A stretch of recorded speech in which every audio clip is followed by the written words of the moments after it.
So hi guys, అఖండ 2 21 days box office collection అంటే చూద్దాం. So ఈ సినిమా ఏ లెవెల్‌లో పెద్ద డిజాస్టరో మీకైతే ఎక్స్‌ప్లెయిన్ అయితే చేస్తా కలెక్షన్ గురించి గూడా. సో మీరైతే సబ్స్క్రైబ్, లైక్ అయితే వేసుకోండి.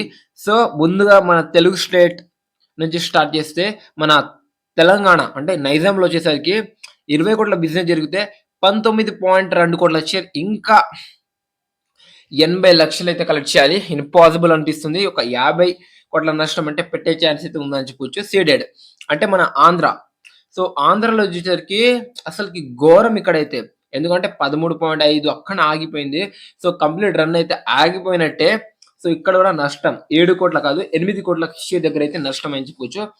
అలా మన ఆంధ్రప్రదేశ్‌లో, తెలంగాణలో టోటల్‌గా ఇక్కడ మన 80+ బిజినెస్ జరిగితే ఇప్పటి వరకు అంటే కేవలం 60% మాత్రమే రికవరీ చేసిందని చెప్పుకోవచ్చు. అంటే 57,00,00,000 షేరు గ్రాస్ వచ్చేసరికి 84,00,00,000 గ్రాస్ అయితే దాటిందని చెప్పుకోవచ్చు. ఇంకా నార్త్ కావచ్చు, ఓవర్‌సీస్ కావచ్చు మొత్తం వరల్డ్ వైడ్‌గా చెప్పేస్తున్నా. 'అఖండ 2' మూవీ వరల్డ్ వైడ్‌గా గ్రాస్ వచ్చేసరికి 118,00,00,000 గ్రాస్ షేర్ వచ్చేసరికి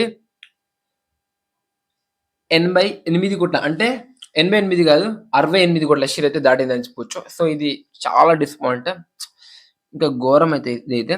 సో ఇంకా కలెక్షన్ వచ్చేసరికి ఇంకా ఎంత రావాలంటే 66.8 కోట్ల షేర్ అయితే రావాలి.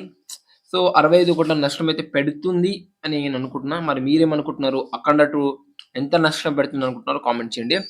సో బోయపాటి అలానే మన బాలయ్య కెరియర్‌లోనే ఇది వన్ ఆఫ్ ద డిజాస్టర్ అని చెప్పొచ్చు.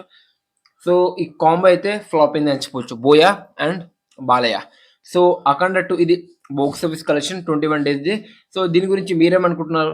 అఖండ 2 full run, long run collections ఎంత రావచ్చు అనుకుంటున్నారు? అయితే డెఫినిట్‌గా అయితే కామెంట్ చేయండి. సో ఇది మరి వీడియో.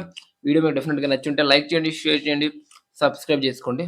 సో మళ్ళీ నెక్స్ట్ వీడియోలో కలుద్దాం. Thank you so much.